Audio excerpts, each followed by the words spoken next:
I was only 25. And I thought, oh, wow, Wow. this stuff is easy. All I need to do is finish my book. And then sent it to Annie Prue, who was very correct, but very brutal in her feedback and pretty much told me that she thought I couldn't write and she didn't know what she had seen in me before. Oh, I took it very hard and I didn't know who to turn to at that moment. I just kind of didn't know what to do and I just clammed up and I kind of stopped writing. I'm glad that at some point I came back into it, no matter how harsh the feedback. A, believe in yourself, and two, don't clam up. Even if you get very harsh feedback from one person, reach out to friends, to other teachers, mm. mentors. I think humans are capable of rationalizing almost anything. I'm Nadine Matheson, host of The Conversation, and I know you're keen to get on with the show and watch my conversation with my guest. But before we do, I have one small request. Can you please hit the subscribe button? You might already have done so, but if you haven't, hit the subscribe button now. Takes a second, less than a second. Right, thank you very much, and let's get on with the show.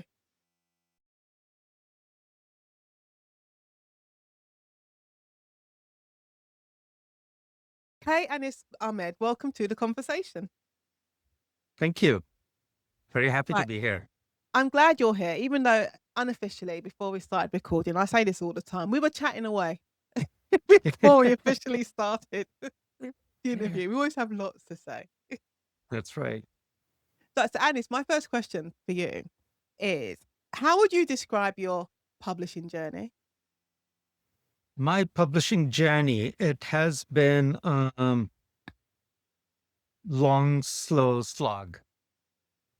Um, and I think the kind of experiences I've been through might be of some interest and maybe even help Mm, to younger writers or beginning writers, not necessarily young, but ones who are still yeah. trying to get their first book published. Because in some ways, I first had a kind of enchanted progress. I was at an undergraduate at Brown University, and my final year, I was taking a class with Edmund White. He was a terrific teacher, and he, liked my stuff so much. He even offered to take me for a meeting with Sonny Mehta at Alfred Knopf. But I was very nervous, and I felt like I wasn't ready. My work wasn't ready, so I had kind of um, said that I don't think I should go now. And then later, I went to an MFA program in St. Louis where I had teachers like Stanley Elkin, William Gass, and met a lot of other Mm, famous writers I admire. And one of them, Annie Prue, liked my work so much that she sent it to her agent, Liz Taransoff. And Liz Taransoff, in turn, immediately connected me to Nan Graham, who was then editor in chief at Scribner's. And I was only 25. And I thought, oh, wow, wow. this stuff is easy. All I need to do is finish my book. And then I did finish Hold my on, hold book. on, but you haven't finished the book yet. You've this just No, like no, no, samples, openings, assignment nothing. This maybe. is just on the strength of short stories I had written and excerpts Wow. of the novel in progress. And then I finished the manuscript and sent it to Annie Prue, who was very correct, but very brutal in her feedback and pretty much told me that she thought I couldn't write and she didn't know what she had seen in me before. Oh, And no. yeah, and Nan Graham was kinder, but pretty much told me, this finished product is nowhere close to the samples we've seen before. And at that time, I think partly because I had had such an easy, quote, easy progress up to that Mm. moment, I was very ill prepared for such hard, blunt rejection. Um, Especially and I when took you've it been very hard. told. Yeah, I'm gonna say, especially when you've been told from the beginning, it's like, "You are so good. You're basically Yeah, brilliant." I took it very hard and I didn't know who to turn to at that moment. I was in the starting phase of my PhD and I just kind of didn't know what to do. And I just clammed up and I kind of stopped writing and just focused on my PhD. And then after finishing my PhD, after I had moved back to Bangladesh in my early to mid 30s, I started writing again, just short stories that I started publishing in literary pages in Bangladesh. And then eventually I finished a collection of stories, my first collection of stories that came out from the most prestigious publisher in Bangladesh. And then I finished a novel that came out from Random House India. So step by step, I've gotten to this stage. So I'm glad that at some point I came back into it, and I've gotten to the point where now I have a book published by HarperCollins. Um, and I feel, like I'm brimming with ideas and I want to write more. But I think my tale can be instructive for others. And Yeah. takeaway for me is, first of all, don't like I should have been submitting stories a lot more, I think, so that I had the chance to have received more rejection and more feedback and more criticism. But also, no matter how harsh the feedback, A, believe in yourself, and two, don't clam up. Even if you get very harsh feedback from one person, reach out to friends, to other teachers, Mm. mentors, to other forums for further, hopefully kinder feedback on how you can do better. Because,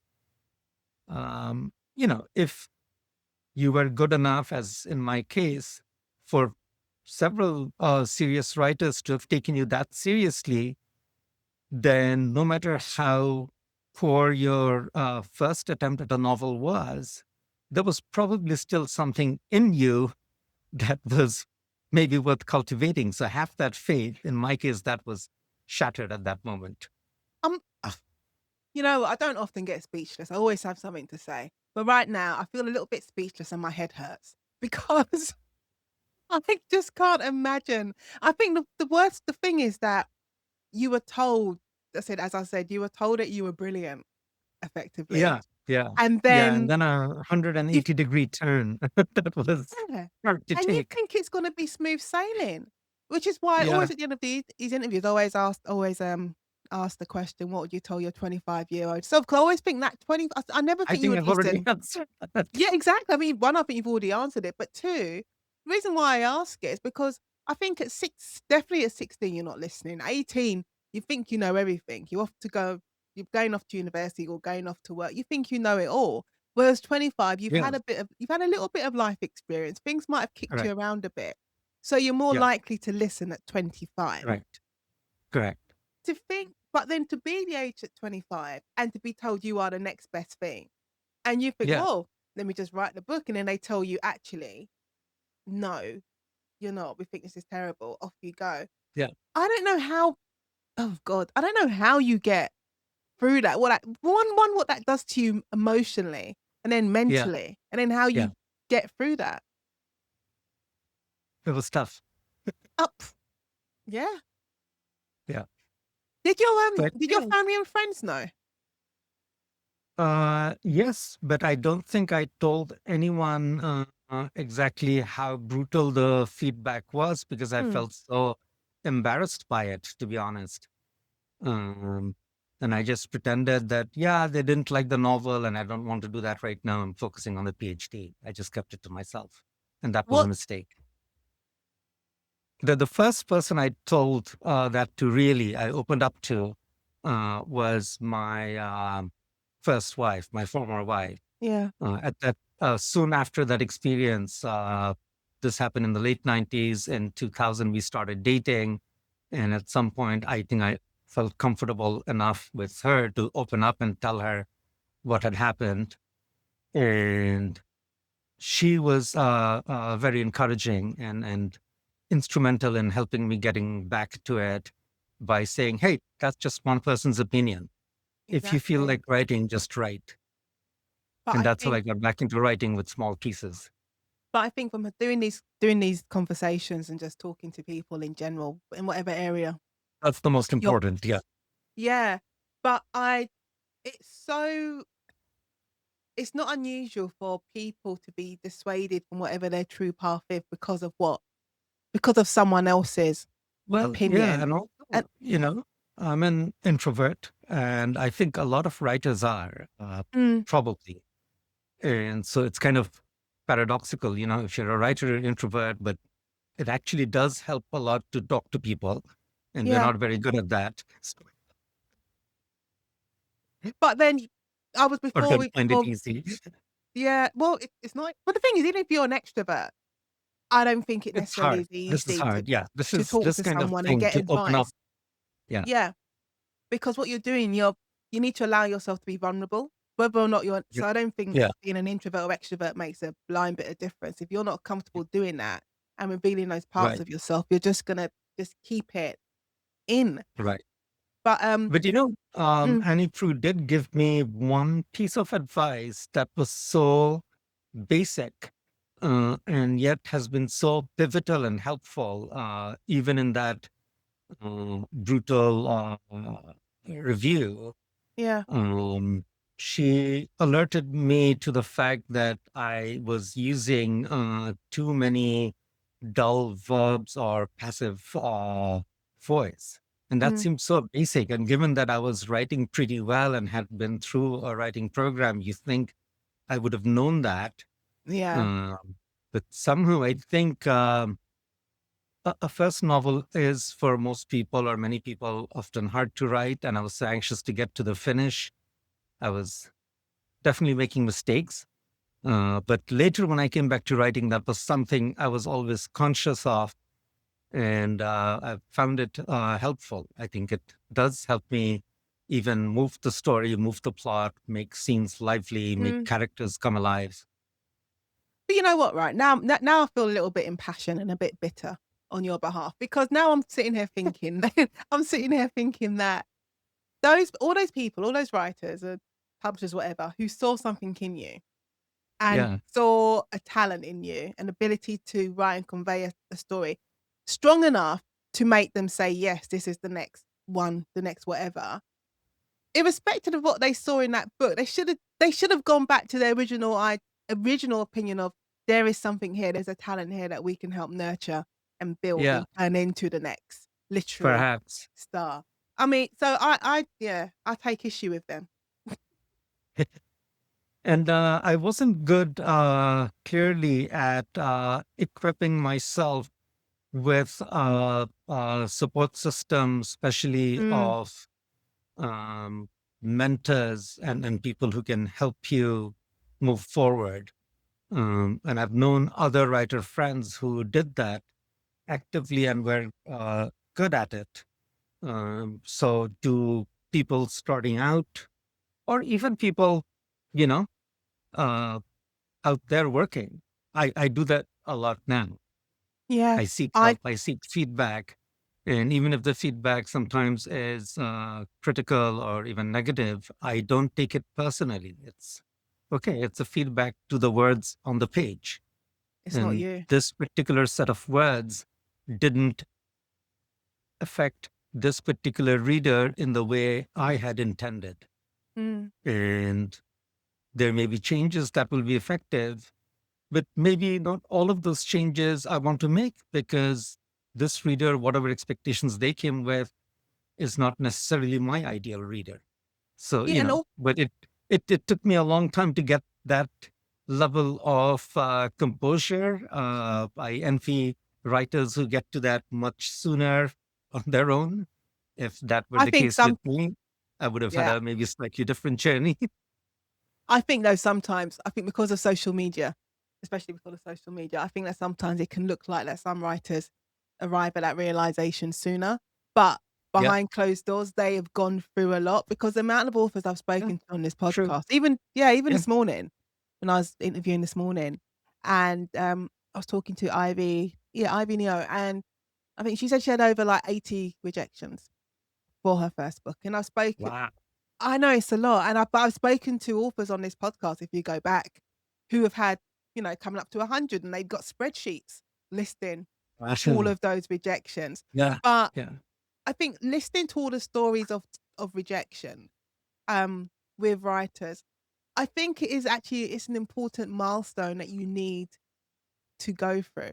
And I hate to say character yeah, building, but it does strengthen you because yeah, I yeah, think if it comes to you easy, as you said, if it just comes to yeah, you like first the first manuscript you've written is accepted by an agent, it's picked up by a publisher, and then it goes stratospheric. If it all comes to you easy in that first go, when the Yeah. hard moments do come, because they will come, Yeah. I think it's a lot harder to manage Yeah. it both personally, emotionally, professionally, Right.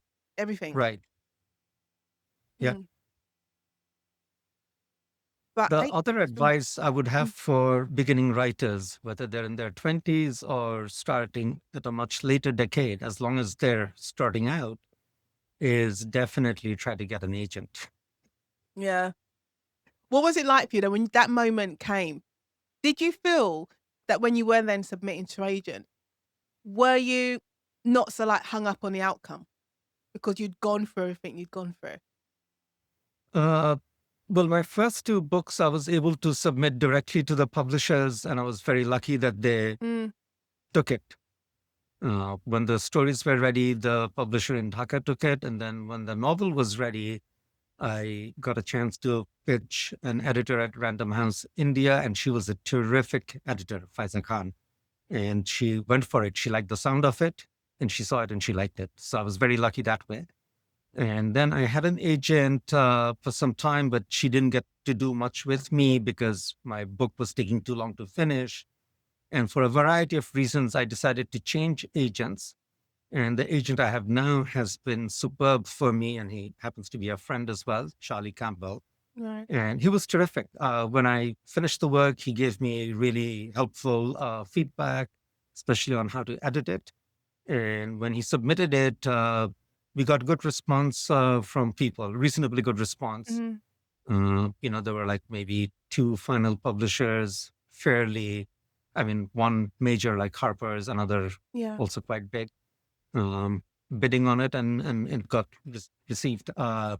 So having the agent help, that definitely wasn't going to happen with me blindly submitting, making cold submissions to dozens of publishers.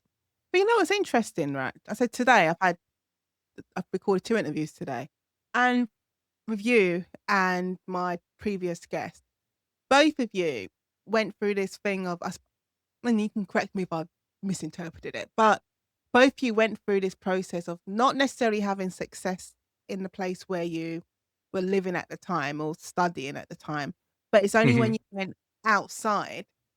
So Hmm. she, where did she go? I think she went to Hong Kong, and then she got success in Hong Kong, and then you went to Bangladesh and you got success there. There, But yeah, it's interesting how, I mean, it's all opinion, isn't it? It's also subjective, and I think that's what people have to take from it, is that someone may say no to you, but that doesn't mean that everyone's gonna say no to you.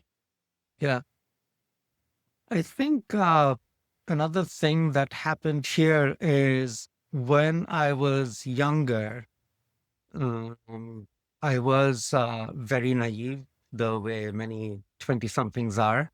Mm, And because of the initial appreciations I had received, I, to be honest, I think I had both an inflated opinion of my talents and an idea of the kind of success that could come or would come easily.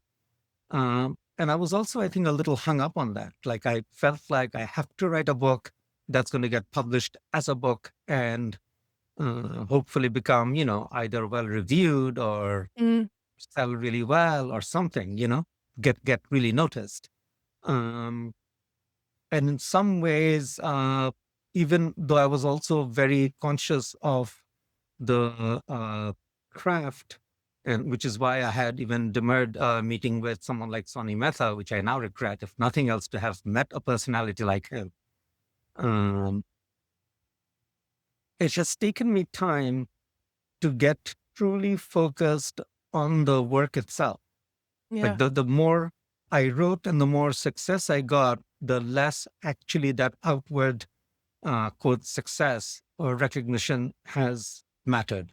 Which is not to say that I don't want to be published, because Well, you that do. would be We all because do. otherwise, I mean, yeah, some people are happy to write quote for themselves or Yeah, that's just true. in their diary. That's great for them, but that's not why I write, and I imagine that's not why you write. We write to have an audience. But Mm, it's also, I take so much pleasure and satisfaction in the writing itself now. Being able to write, being able to solve the kind of problems or challenges I'm setting myself in the process of the writing. And I think that's very important as well. I think it's kind of paradoxical. I think the more you get focused on that, the more you're able to produce, and eventually, hopefully, the publication or success in some form will then come. But if you're mm, only focused on the outward, that can take you a little bit away from the better purpose and more efficacious way of serving that purpose yeah. in the writing. I think if you can be, sometimes it's hard when there's so much going on around you. But if you're able to be clear about your intention and the reasons why you're doing it in Yeah, the first place and not so focused on what the outcome is going to be, yeah, you'll surprise yourself about how far you will go with what you're correct. working on. Yeah. So what does success mean to you now? For me, all things considered now, success means getting published by a very serious, credible publisher Mm, first, obviously. And following that, of course, not even necessarily to find a huge readership, although who wouldn't like that? I'd be delighted if that happens. But always a to bonus. find a good readership, even if the readership isn't huge, it is read by the kind of readers I thought I was writing for. If it gets noticed by people, meaning other writers or reviewers or even discerning readers that I admire, that means a lot to me. Yeah. I think I don't know if it's I just certainly because hope to sell enough that the publisher will publish me again. well, I think this is the thing because I think in the beginning, I mean, some people may say differently, but I think in the beginning, your initial thoughts are, I just wanna sell I wanna sell loads, I want this book to do really, really well, I want this book to sell loads, and I want everything that comes with that. But I think the more you write and the Yeah, more involved you become in this publishing writing world, I think it then changes to sustainability. I wanna make sure that I can sustain myself. I wanna be able to sustain my career because this is what I want. You want to have a career, and sometimes you can have the sustainability and not necessarily have all the accolades in terms of yeah, critical reviews or awards right. that come with it. Yeah, I mean, I think absolutely. First of all, like sometimes I go into a bookstore and I can't help wondering, like, does the world need another book? Because there's I so many books. know. There's so many books just in fiction alone, and there's so many new ones coming out every year. And at the same time, I have to remind myself, for every book that's on that shelf, there is 100, if not 1,000 books that didn't make it. And at least a few of them were very, very good. And But they're this is still not finding publishers. yeah, They this were is perfectly good books that are finding publishers. So if you got published at all, you've already both um, crossed a threshold that's not easy to do. And mm, you're lucky to have even found that success. And I think for me, success now means selling enough so that hopefully my publisher or at least another publisher will of comparable caliber will want to keep publishing me, yeah. and I can have more books published and keep finding an audience that makes me feel like, yeah, that's It's who I wrote for, and I'm glad that it did something for them. it Um, but when I see all those books, then I have to really say to myself, but yeah, the book I'm thinking of, is it out there? mm, And if I really feel like, based on my own limited knowledge, we can only work with that, that no, I can't think of another book that really quite exactly does what I'm trying to do, yeah. then it's worth chasing that vision. It's so I don't know why this week I've heard it being said a lot about being in this business as a writer, like a lot of it is luck because it's exactly what you said. You can write an amazing book. There's so many talented writers out there who have written amazing stories, But for Yeah. whatever reason, whoever they've submitted to, they can appreciate the talent, but the story they don't think is gonna sell. It's not they haven't got the market for it. Or it could be something as basic and as annoying as, well, we've already got an author on our books who writes in that same genre, and we can't take on another one because we just took on someone a few weeks Yeah. ago. I mean, There's so many just variants to it. yeah, absolutely. I mean, just recently, I came across a novel by Hilary Mantel. I'm forgetting the title right now. It's about the French Revolution, Mm. focusing on figures like Robespierre, which came out just a few years ago, a couple of years ago. This was her first book that never got published. And then she had all those books, absolutely phenomenal success. And now this book could get published. So was this book no good? Was Hilary Mantel no good? No, and you She's you would never say Hilary Mantel phenomenal. wasn't good because she was brilliant. Even this first book was surely brilliant, purely brilliant. I haven't finished it. I started reading it and I'm absolutely loving it. Um, but at my age now, I forget titles even as I'm reading them. Um, but you know what I'm saying? Like if that can happen to Hilary Mantel, the fact that your book didn't get picked up doesn't mean you are no good or doesn't mean that your book is no Yeah. good. That's just how hard it is to get a chance to be read by others. It all comes down to, like, And maybe again, sorry, maybe you should just write another book because somehow the market doesn't have space for this particular story right now, but mm, someday it will. it well, and I said it all as I was saying that, it all comes down to, like, repeatedly, the stories we tell ourselves and the stories we allow other people to tell us, and whether or not even though we're storytellers, but whether or not we Right. choose Right. to believe it and have that dictate the next steps we take in our Yeah, lives, absolutely. which is maddening. I mean, my advice Yeah. to writers, especially when they're out on submissions for the first time, I always say to them, "When you're out on" 'cause this is the advice that was given to me, "Just write the next Yep. book."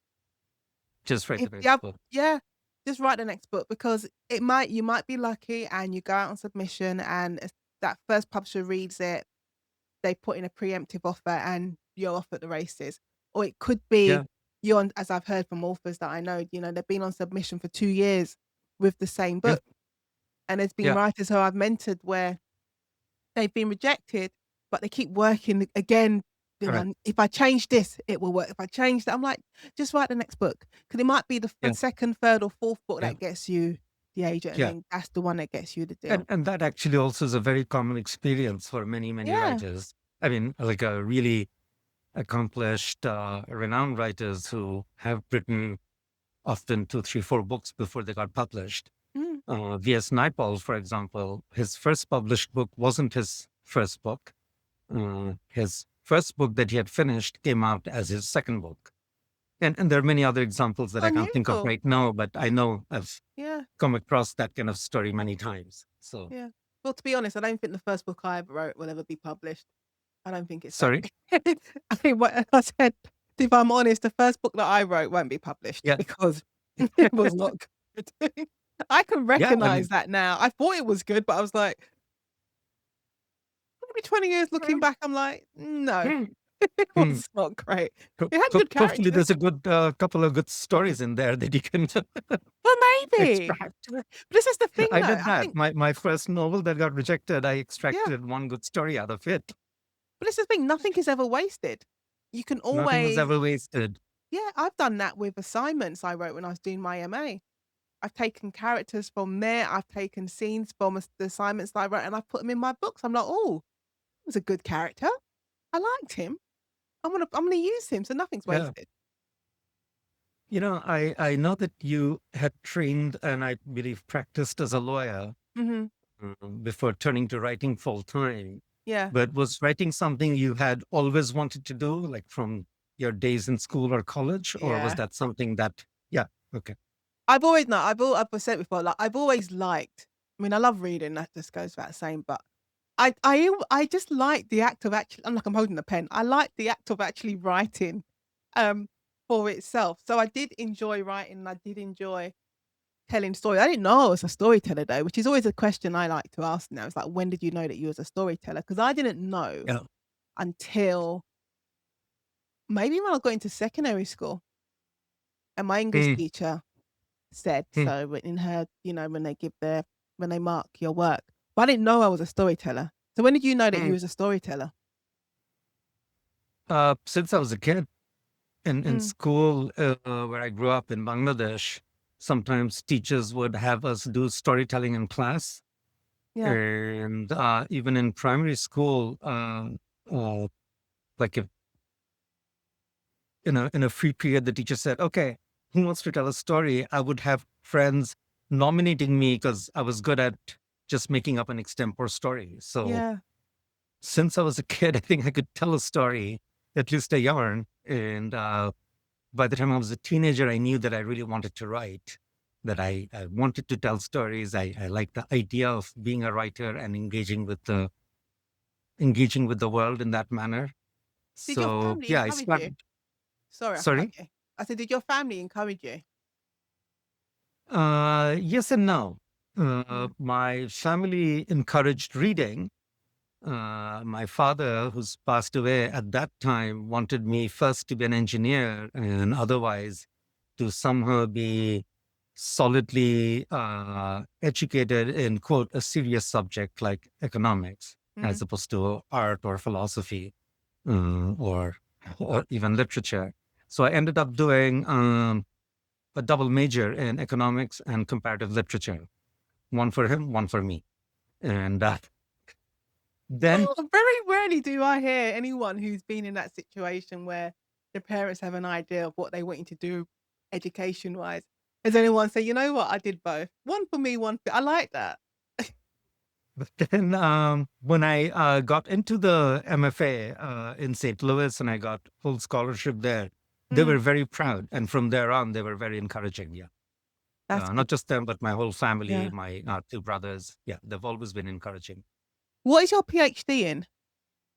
Comparative literature. Oh, that's it. It's in comparative literature. Yeah. And what did you do after that? Has it all After you all be that, mm, I have done a whole variety of things. I moved back to Bangladesh, uh, where I happened to come from a business family and I worked in that. But I worked on a nonprofit initiative by my family, which was the founding of the first liberal arts college in Bangladesh, oh, and it's wow. still running. So in October 2004, we had launched with, I think, about 60 students, and now the college has over 5,000 students That's and is amazing. still teaching liberal arts curriculum. Mm, I also founded a new national daily called the Dhaka Tribune, which sort of tries to uphold very progressive values in terms of secularism, democratic rights, and that sort of thing. I also used to run a lit fest in Dhaka. It ran for 10 years before I moved away. Uh, so it cool. stopped due to the pandemic, and then we had one sort of last tour edition Yeah. after the pandemic. So I've done all those things But and kept writing. I'm so glad you kept writing. But you know what you went through? I know we keep going back to when you were 25, but I just think it's such a big moment. But Yeah, you learnt lessons from that, from what yeah. you went through at 25. Has that continued to dictate how you move through your life, both, I say, professionally and personally? We don't have to go into personal, but personally and professionally. Yes, yes. I mean, from that, I have learned that when a chance is there, don't be too shy. I mean, go for it. Yeah. Put yourself out there. But more importantly, what I said before, reach out to people, talk to people. Even if one person is not proving helpful for you or not encouraging for you, then turn to others and see what they think. Yeah. You really can't do it all alone. I mean, ultimately, writing is a solitary project. No one else can really put those words on the page for you, and that needs to be done. Mm. All the consultations will not get that book written. You need to sit down and pound out those Yeah. pages. But there is still usefulness in having a helpful ecosystem. I always say, I mean, I say it repeatedly. I think one of the most important things you can do is find your writing tribe. You may not find them straight away with that first book, Right? but, Yeah. the longer you stay in this profession, you will naturally you'll gather people. You know, some of them Yeah. I found And online, and some of them yep. have been from when I've gone on courses or done events. But you need that tribe. You need to have that group of people who you can text or call and rant about whatever you've gone through, and they understand exactly what you're going through Yeah. and can help guide you through the craziness. Yeah. And as you yourself evolve as a person, your tribe will also Mm, be a changing one. Some people yeah. will be with you through the journey for years and years. Um, I am lucky to have a few friends like that. Uh, but also, there will be other people who come and go and who are very helpful in the moment you are with them. Yeah, that's true. How do you stay motivated, Anis? Because I said rejection's part and Um, parcel of this place. sorry. Part and parcel. I said, how do you stay motivated? Because rejection's just part and parcel of what Yeah. we do. At this point, really, I feel like I am brimming with ideas and I can't write fast enough. It's I annoying, isn't it? Yes, yes. Even as I'm writing what I'm writing now, I have ideas for at least two other books in my head, and as soon as I finish this, I can get on to them. Yeah. And I told I myself, think um, having stayed with the writing, having written two books already, and then having had them published, all of that helps. That yeah, motivation factor. You feel more confident, and that itself helps you be more generative. You know. I think I've got, I mean, I'm writing the book I'm writing now. I mean, because Yeah. I have to write it, so I'm writing that book. But I also have ideas for, well, not even ideas, I've already started doing the outline for, like, 3 other book ideas Yeah. that have come to me in Yeah. the last few months. And Right. a lot of it was, well, part of writing the outlines down was saying to myself, "I wanna be able to make sure I've got another book, like, on the conveyor belt ready to go when I finish this one."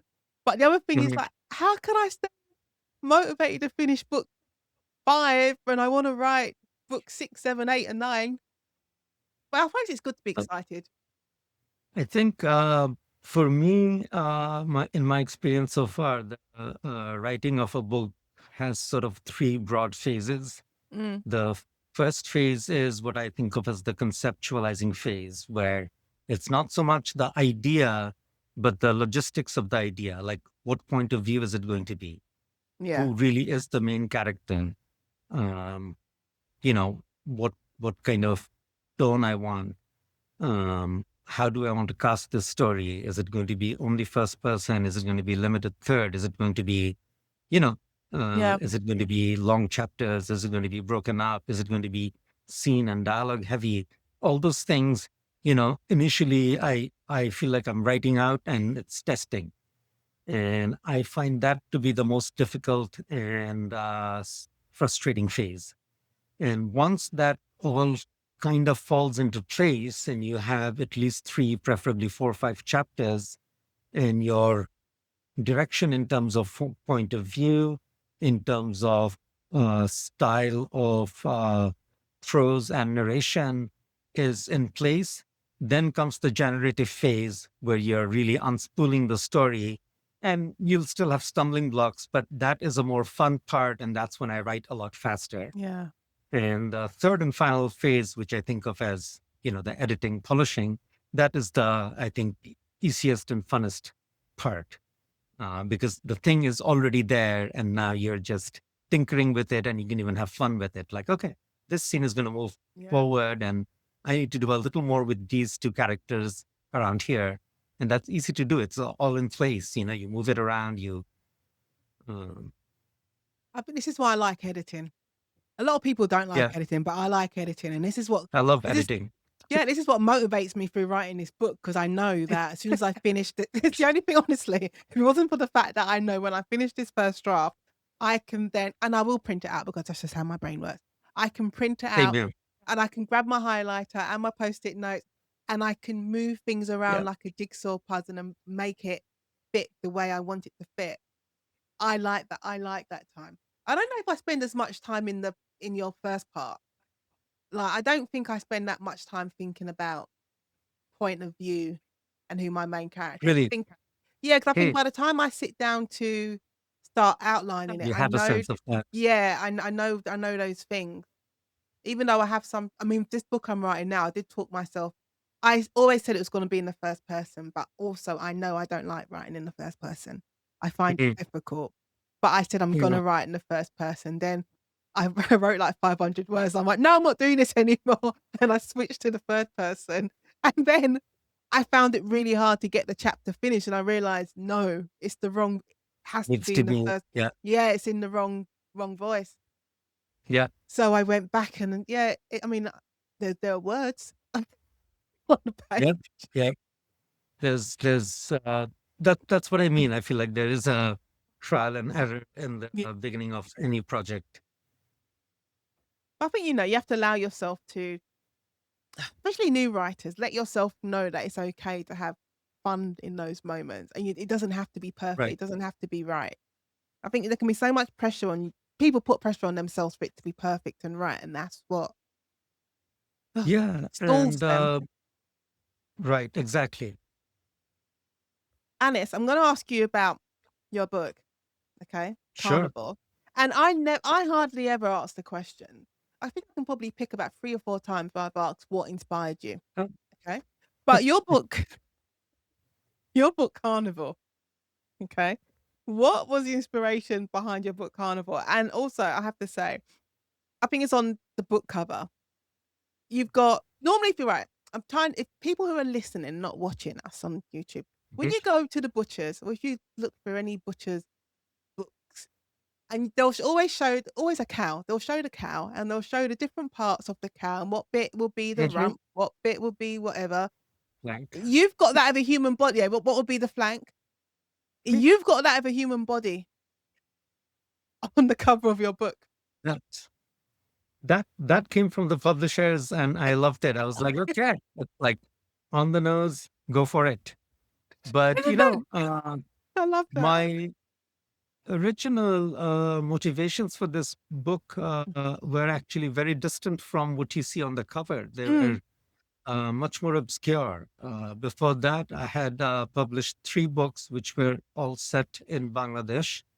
Um, either one short novella that was more allegorical, and a novel in which I had, due to political sensitivity, not used the name Bangladesh, but used like a fictional country, but yeah. anyone would know it was Bangladesh.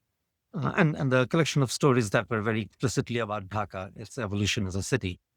Having written so much about Bangladesh, I kind of wanted to move away. I had lived in New York and I loved New York as a city, and I wanted to write about New York. Mm, But I didn't want to write about what I thought of as a quote typical migrant story. right. I wanted to write about a different kind of character, a character who's there as an adventurer, who is not necessarily in that sense seeking a refuge, grateful refuge in the first world. Mm, He has the soul and spirit of a pirate. He's there the way many first worlders go anywhere in the world and have their adventures. yeah, I Um, like that. so so I wanted to put this migrant person or migrant character, technically or in legal terms, migrant person, on a different platform in a city like New York. And I loved food, and I loved the idea of someday opening a cafe or restaurant. So I thought that's a great way to explore New York, uh, because eateries in so many ways are such a part of New York life, Mm, New York scene. And then the third and final strand in the motivation for me was I was interested in the moral question of how far would a person go, and how far is, quote, a normal person willing to go under duress, and how far can they bring people along out of loyalty. And because that's what I think happens in a lot of situations we see that are extreme, whether it's on an individual scale where someone commits a horrific crime, or even if it's not a crime, they just do something that we think is outrageous, or whether it's on a societal scale. And I didn't want to approach that issue from the point of view of derangement. I Right. didn't want this guy to be a psycho or a psychopath. I wanted it to be a normal guy who ends up going that far, because I think that's what might be more useful for us to understand. Well, it's like, Most Nazis were not psychopaths. Most Nazis were actually ordinary people. So how yeah, do humans go there, no, go that but far? it's How do we become complicit in well, I was going to say that. our or others' waywardness? Yeah, How tribal or personal loyalty can trump or override good sense? So I wanted to explore those issues, and taking it in the direction where it goes was a good way of testing extreme case. I was going to say, I was going to say that being a criminal lawyer, like working in criminal law Right. for over 20 years, I will tell you, it's, I say amazing. And I say amazing. Amazing might not be the right word, but it's amazing what I'm saying an ordinary person in quotes will do Yeah. Yeah. under duress, and how far they will go. And as you said, how they're able to bring people along with them. Yeah. And I always think that I can't, when I was practicing full time, I always think I can't be surprised. And then you'll get a case and my mouth like, oh no, I am surprised. I am very Right. surprised. And but it's always, people are always interested in, it's always in the ordinary person. And and if Yeah. you put an ordinary person under the most extreme of circumstances, good or bad, they will surprise you with what they can do. This is why Breaking Bad worked so well, because Yeah. Walter White was Exactly. just, he was just an ordinary ordinary man. Chemistry Yeah. teacher, supply teacher, Correct. not living a very Yeah. exciting life. There was nothing Yeah. to make him stand out in the crowd, but you Yeah. put him in extreme circumstances and he finds something he can do really well, like create blue Yeah. meth.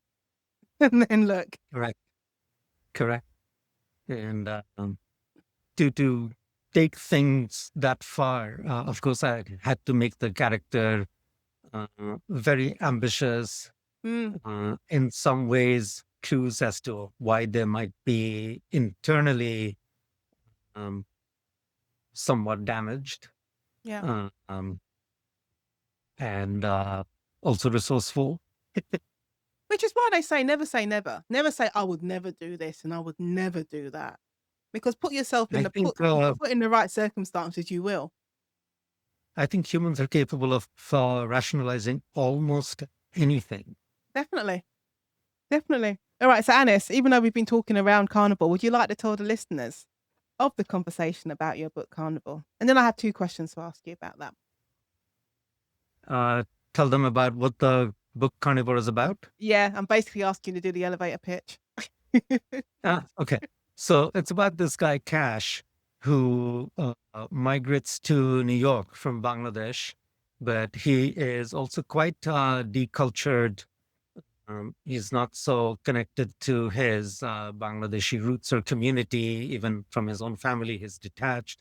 And more than anything else, he is propelled by this deep desire and ambition to, quote, prove himself. And the means he chooses is to start a restaurant in New York called The Hyde. And it's a specialized restaurant that serves wild game. And the story opens right after the crash of 2008, when his customers and investors have kind of deserted him. And as he falls into more and more hardship, he borrows for plot convenience money from a black market Russian money lender.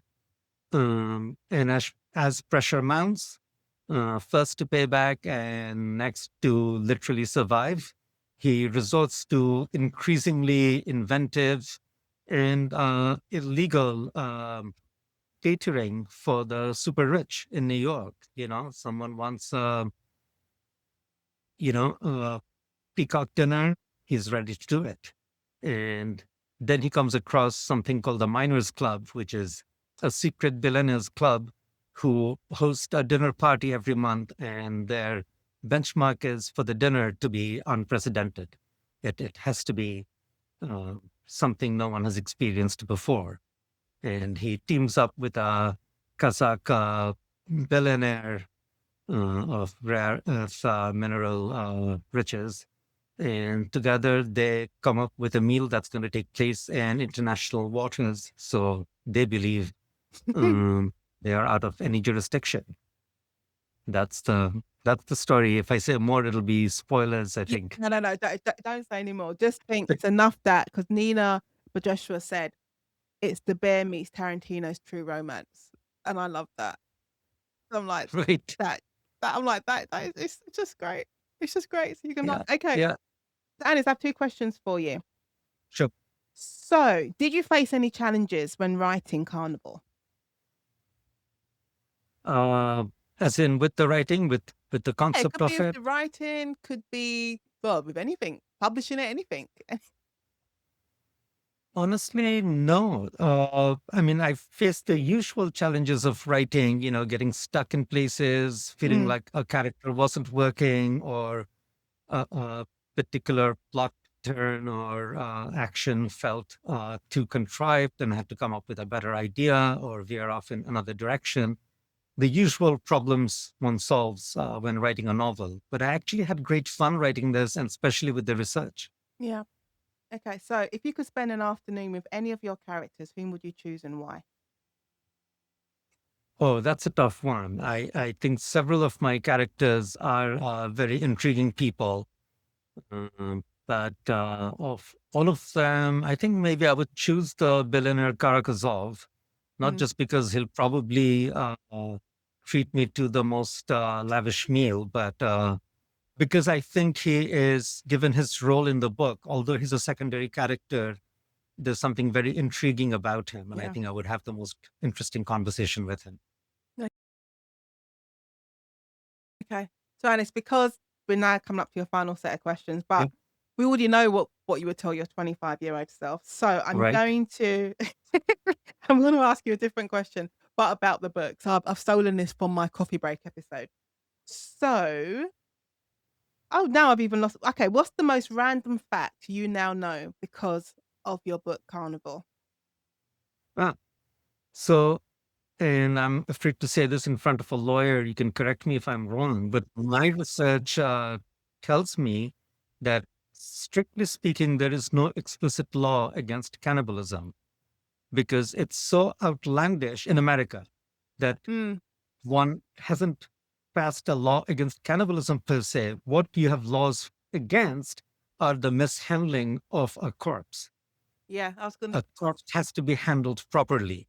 And obviously, cannibalism is not proper handling of a corpse.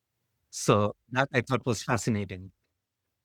I don't and I was gonna say similar. I think in the UK, I'm saying in the UK, England and world, I don't think there's anything specific saying you can't eat someone, but it would be Because like the it's so outrageous. No incorrect one ever thought disposal. you could make a law for it. No, exactly, but it would be probably around incorrect disposal of a body. Incorrect That's disposal. probably Yeah. how they would Yeah. they would get you. But it's like prostitution. Prostitution's not illegal, but it's a solicitation. And then Solicitation. Yeah. living off the proceeds of a brothel, all of that, all it's everything All around that. it Everything that makes it surrounding it illegal. Yeah, but the act itself is not is not illegal. illegal. So, I mean, I'm not encouraging anyone to eat people, but Okay. okay. So, Anis, what challenge or experience, good or bad, in your life shaped you the most? Or have you even answered that? You might have answered that, unless there's a different Um, something different. well, first of all, that first rejection, Mm, it affected me very negatively and slowed down my progress as a writer at first, but I've also learned from it and it gives me a certain resilience yeah. now. So, Anis, are you an introvert or an extrovert or a hybrid of the two? Probably hybrid. I think by nature I'm an introvert, Mhm. but through life circumstances, I've also had to train myself to be an extrovert.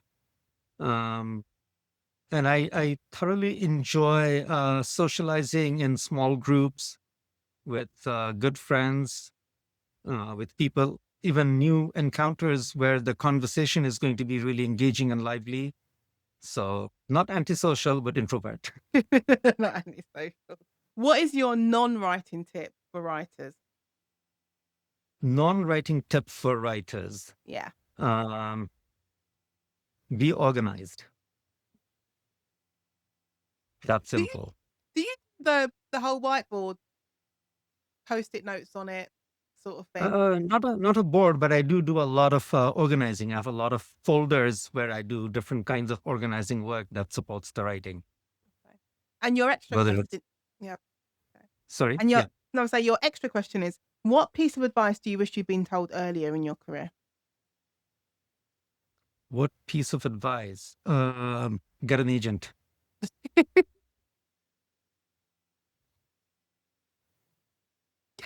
You know, since you went through that moment of that horrible, horrible rejection, are you are you glad when you look back that you did go through No, it? I'm not. I'm not glad I went through it, but I'm glad I survived it and came back to the writing. Yes, 'cause some people might have said, you know what, I'm glad I did. It shaped me. It got me. You I'm know, prepared for where I am now, but I like you just said no. I once read somewhere that if not most, many prisoners come out saying that even prison was a good experience. And psychologists have determined that humans are innately biased towards justifying all experiences they have, because that's what you have. That is your life. And it's hard Interesting. to go on denying the worth of your experiences. Uh, but I try to be that objective. No, there are things that happened that I wish hadn't happened. There are Yeah. choices I made I wish I hadn't made. You And I don't deny them as part of my experience, but I'm not going to yeah. start finding good in them as well.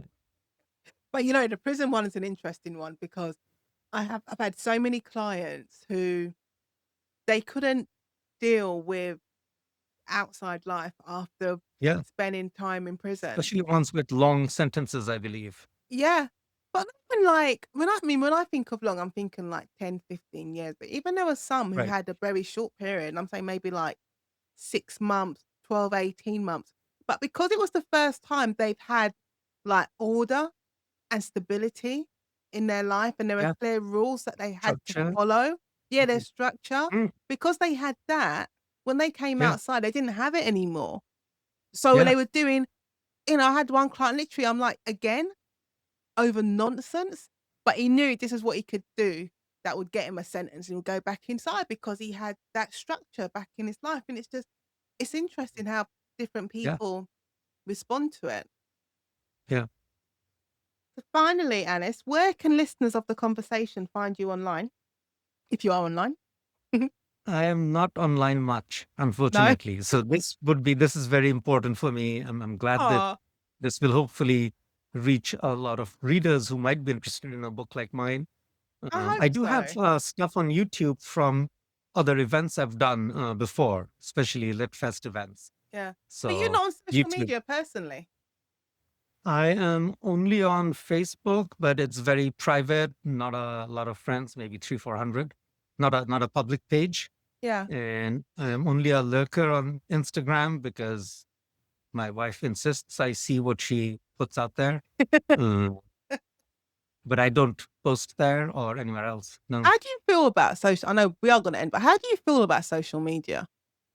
Like, in general, Uh, more in general, I think it has its utilities. I can't deny that. For mm, example, it has helped me find friends or stay connected to friends that otherwise I would have a hard time connecting to. And I've also kind of lost touch with friends who left Facebook because it's harder to stay in touch only by email or yeah. phone. So it has its utilities, but I don't trust at all the way it can hijack our attention. Yeah. And I am very worried about this new attention economy where everybody is now a dopamine junkie. And what's that doing to us, to our attentions, especially to young kids? I have two young kids, but even to adults. And yeah, But you know it's what? Oh, also sorry. social media, I think, is playing and has played a big role in kind of leading to fragmentation or atomization in society. People falling for more extreme views more quickly and then becoming more hardened in their Mhm. little, not just echo bubbles, but micro bubbles. And all of that is having a deleterious effect Yeah. on society as a whole, on the state of democracy, but even personal health and relationships. So social media has its uses and its utility and conveniences, but it also has huge downsides. And I don't think as societies, especially at the policymaking level, we have really figured out yet, or even really made an earnest enough effort to figure out how to cope with it. There's been some effort on the part of, I think, mental health professionals, educators, um, communication experts, and that sort of thing, but not so much in a truly earnest, organized way from policymaking levels. Yeah. And you know what I think is interesting that you say that, and also, say that you're not on social media, because there's all the good advice out there. There's so much bad advice out there. And I think one of the worst pieces of advice that I always see floating around on threads, because I'm not on X, um, but especially on threads, not on Blue Sky, is this notion that in order for you to be successful as a writer, in order for you to get an agent and then get a publishing deal, that you need to have a social media account and you need to have X amount, thousands and thousands of followers before anyone would even Yeah, look at you. the And there's toxic so many. notion of a platform. Yeah, you need to have a platform. And it's so ridiculous, but I will always see people on there going, "Oh, no, I'm not gonna be accepted. I'm not gonna be successful because I only have, like, 50 people following me." And I'm like, "It doesn't matter. You don't need to have a following." And sometimes your platforms, you don't need to have a platform. Your platforms are built when you've, written the Yeah, book and being published, and that's when your platform grows. So it's good for people to hear that you don't have to be on no, social media in order to have a book published by yeah, HarperCollins, you don't, you really 5. don't. No, like you have, Well, and I'm glad you said that. And on that point, it just leads me to say, Kay Anis Ahmed, thank you so much. I really appreciate this it. was Thank you so much for being part of the conversation. Thank you for having me on. It was a great pleasure. I really enjoyed our conversation. Oh, me too. Thank you so much for watching the Conversation podcast. Don't forget to like this video and subscribe so you never miss a conversation. And if you'd like to catch up on more conversations, you'll find them linked on your screen now. And you can also listen to the podcast on your favourite platform. See you there. Bye.